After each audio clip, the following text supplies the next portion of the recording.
তৃণমূলের ৩টি bank account ব্যবহার করতে পারবে কালীঘাটপন্থী তৃণমূল। শুধুমাত্র দৈনন্দিন কাজকর্মের জন্য ব্যবহার করা যাবে এই অ্যাকাউন্টগুলি। অবসরপ্রাপ্ত বিচারপতি সুব্রত তালুকদারকে স্পেশাল অফিসার হিসেবে নিয়োগ করল আদালত। বিচারপতি সুব্রত তালুকদারের নজরদারিতে চলবে এই অ্যাকাউন্টগুলি। দুজন স্বীকৃত এবং অনুমোদিত স্বাক্ষরকারী ব্যক্তি স্পেশাল অফিসারের কাছে চেক জমা দেবেন। স্পেশাল অফিসার চেক দেখে স্বাক্ষর করলে তারপর সেই চেক ব্যাংকে জমা করা যাবে বলে নির্দেশ আদালতের। অন্য কোনো ধরনের আর্থিক লেনদেন করা যাবে না বলেও নির্দেশ দিয়েছে আদালত। আর্থিক খরচও এই অ্যাকাউন্ট থেকে করা যাবে। তদন্ত চলবে, সব রকম সহযোগিতা করতে হবে নির্দেশ আদালতের। তদন্তের অগ্রগতি সংক্রান্ত রিপোর্ট পরবর্তী শুনানির দিন পেশ করতে হবে পুলিশকে বলে নির্দেশ দিয়েছে আদালত। এই অন্তর্বর্তী নির্দেশ 30শে সেপ্টেম্বর পর্যন্ত বহাল থাকবে। 21শে সেপ্টেম্বর পরবর্তী শুনানি হবে জানিয়েছে আদালত।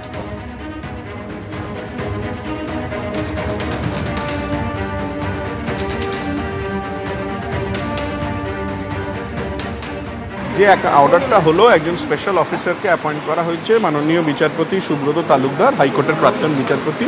তিনি দায়িত্বে থাকবেন টু লুক ইনটু যে অ্যাকাউন্টের কি এক্সপেন্ডিচার হচ্ছে না হচ্ছে।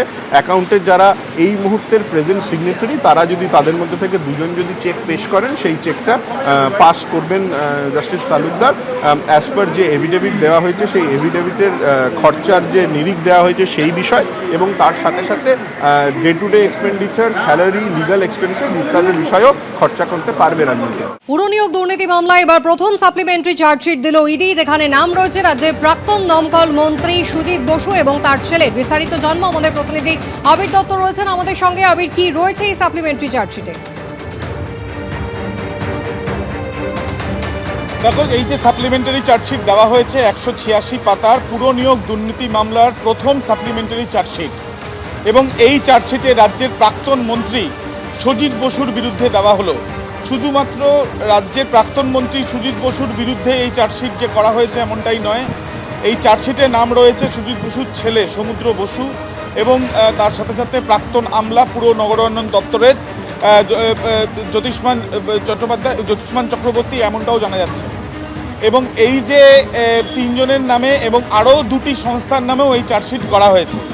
মূলত যেটা 186 পাতার এই যে চার্জশিট, সেখানে যেটা অভিযোগ তোলা হয়েছে যে রাজ্য জুড়ে পুরো নিয়োগে দুর্নীতিতে প্রায় 250 কোটি টাকা নয়ছয় হয়েছে বলে তারা মনে করছেন।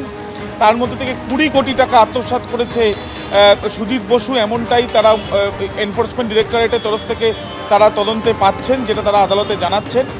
তার পাশাপাশি তোমায় জানিয়ে রাখি যে সেখানে নির্দিষ্ট করে বলা হয়েছে যে সুজিত বসু তিনি প্রায় 340 জনকে সুপারিশ করেছিলেন চাকরির জন্য। তার মধ্যে থেকে প্রায় 284 জন যারা নিয়োগপত্র হাতে পেয়েছিল, এবং এই যে নিয়োগ যারা হাতে পেয়েছিল টাকার বিনিময়ে সেই নিয়োগ পাওয়া হয়েছে, সেই বিষয় নিয়ে তথ্য প্রমাণ এবং বেশ কিছু নথি সেগুলো চার্জশিটের মাধ্যমে জমা দিল এনফোর্সমেন্ট ডিরেক্টরেট নগর দায়রা আদালতে। অর্থাৎ পুরো নিয়োগ দুর্নীতি মামলায় প্রথম সাপ্লিমেন্টারি চার্জশিট, আর সেই প্রথম সাপ্লিমেন্টারি চার্জশিটের নাম রাজ্যের প্রাক্তন মন্ত্রী সুজিত বসু। আবির, ধন্যবাদ। বারুইপুর কাণ্ড আপনারা জানেন, ধর্ষণ ও খুনের ঘটনায় ইতিমধ্যেই মূল অভিযুক্ত 4 জন গ্রেফতার হয়েছে, যার মধ্যে এনকাউন্টারে প্রভাস মণ্ডলের মৃত্যু হয়েছে। কিন্তু মুখ্যমন্ত্রী তিনি একেবারে আশ্বাস দিয়েছিলেন যে সরকারি সম্পত্তি ভাঙচুর, পুলিশের গাড়ি ভাঙচুর, এমনকি গণপিটুনির ঘটনাতেও কিন্তু কঠোর ব্যবস্থা নেওয়া হবে, এবং ধাপে ধাপে এই নিয়ে মোট 30 জনকে গ্রেফতার করল পুলিশ। সুকান্ত মুখোপাধ্যায় আমাদের প্রতিনিধি রয়েছেন আমাদের সঙ্গে। সুকান্ত, ধাপে ধাপে প্রথমে 18, তারপরে 8 এবং আরো 4 জনকে গ্রেফতার করলো পুলিশ। এরা কারা? এরা কি সকলেই স্থানীয়? এদের পরিচয় সম্পর্কে কিছু জানা যাচ্ছে? দেখো, জানি রাখি যে সূর্যপুর হাটের কাছ থেকে গতকাল রাত্রে আরও প্রায় 12 জনকে গ্রেফতার করা হয়েছে, এবং সব মিলিয়ে 30 জন গ্রেফতার হয়েছে। তার আগের দিন রাত্রে 18 জনকেও গ্রেফতার করা হয়েছিল। এদেরকে গ্রেফতার করার নেপথ্যে যেটা কারণ, যে ঘটনার পর, অর্থাৎ ধর্ষণ ও খুনের ঘটনার ঘটেছিল হচ্ছে এটা তোমার শনিবার দিনকে, এবং তার ঠিক পরপর সেটাকে কেন্দ্র করে অশান্তি হয়, এবং ইন্দ্রজিৎ মণ্ডল নামে এক যুবক, তাকে পিটিয়ে খুন করা হয়। সেই ঘটনার পরিপ্রেক্ষিতে পরবর্তীকালে মুখ্যমন্ত্রীর একদম কড়া যেটা বার্তা ছিল যে যারাই অশান্তির ঘটনার নেপথ্যে রয়েছে তাদেরকে ধরপাকড় করতে হবে, পুলিশকে ব্যবস্থা নিতে হবে, জিরো টলারেন্স এক্ষেত্রে কিন্তু ব্যবস্থা নিতে হবে।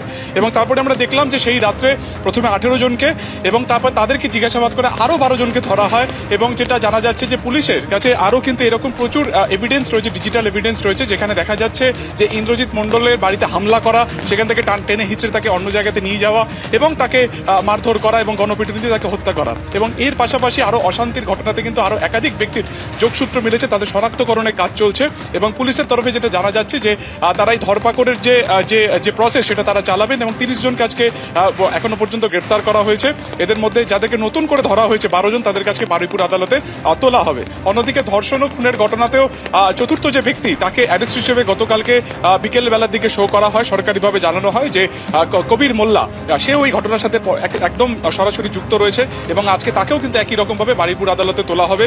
এবং গতকালকে আমরা দেখেছি যে অ্যাডিশনাল এসপি এবং আইজির তত্ত্বাবধানে এই 3 জনকে জিজ্ঞাসাবাদ করা হয়েছিল মুখোমুখি বসিয়ে। আজকেও সকালবেলাতেও এই 3 জনকে একই রকমভাবে জিজ্ঞাসাবাদ করা হয়। এবং আজকে অন্য দিনের মতন যখন মেডিকেল টেস্টের জন্য নিয়ে যাওয়া হচ্ছিল আনন্দ সর্দার এবং একেবারে সুকান্ত, তুমি আমাদের সঙ্গে থাকো। ইতিমধ্যে 12 জনকে গ্রেপ্তার করা হয়েছে, অর্থাৎ মোট গ্রেপ্তারির সংখ্যা হয়েছে 30। এদিকে বারুইপুর কাণ্ডে এনকাউন্টার তদন্ত নিয়েছে সিআইডি। বারুইপুরে পুলিশের গুলিতে মৃত্যু ধৃত এক অভিযুক্তের। পুলিশি এনকাউন্টারে মৃত্যু হয় নাবালিকা নির্যাতনে খুনে ধৃত প্রভাস মণ্ডলের। ঘটনার পুনর্নির্মাণের সময় পালানোর চেষ্টা করেছিল প্রভাস, পুলিশকে উদ্দেশ্য করে গুলি করে, পাল্টা আত্মরক্ষার্থে পুলিশ গুলি চালালে মৃত্যু হয় প্রভাসের। প্রভাস মণ্ডল তোমরা করেছো? 12 বছরের এক ব্যক্তিকে মারধর করেছো?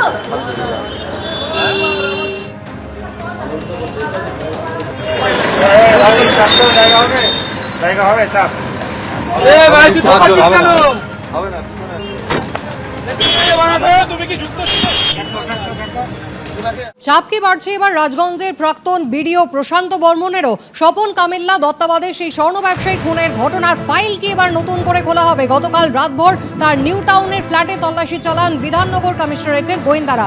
কথা বলবো, আমাদের প্রতিনিধি ময়ূক ঠাকুর চক্রবর্তী রয়েছেন আমাদের সঙ্গে। ময়ূক, রাতভর যে তল্লাশি চললো তাতে কি পাওয়া গেল?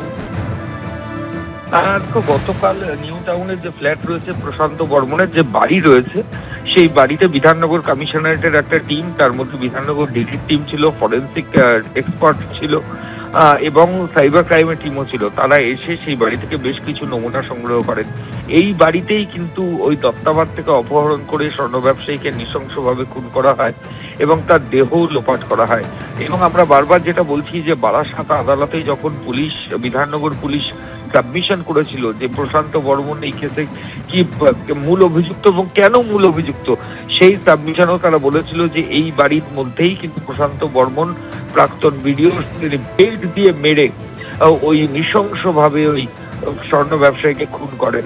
এর পরবর্তী ক্ষেত্রে দেহ ডিসপোজ করার ক্ষেত্রেও তার একটা ভাইটাল রোল ছিল। এরপর সেই বাড়িতেই আবার পুলিশ আধিকারিকরা এলেন, তল্লাশি অভিযান চালালেন। এখনো পর্যন্ত তল্লাশিতে সিগনিফিকেন্ট কিছু পাওয়া গেছে বলেই পুলিশ সূত্রে খবর।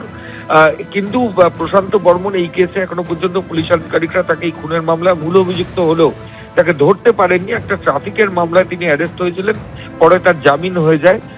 যদিও বিধাননগর কমিশনারের সূত্রে খবর যে তারা সব রকমের চেষ্টা করছেন। মহামান্য কলকাতা হাইকোর্টের নির্দেশ রয়েছে যে আইনের আওতায় আনতে হবে ওই ভিডিওকে, সেই মোতাবেক কিন্তু তদন্ত প্রক্রিয়া চলছে। ময়ূক, ধন্যবাদ। এবিপি আনন্দ, এগিয়ে থাকে, এগিয়ে রাখে।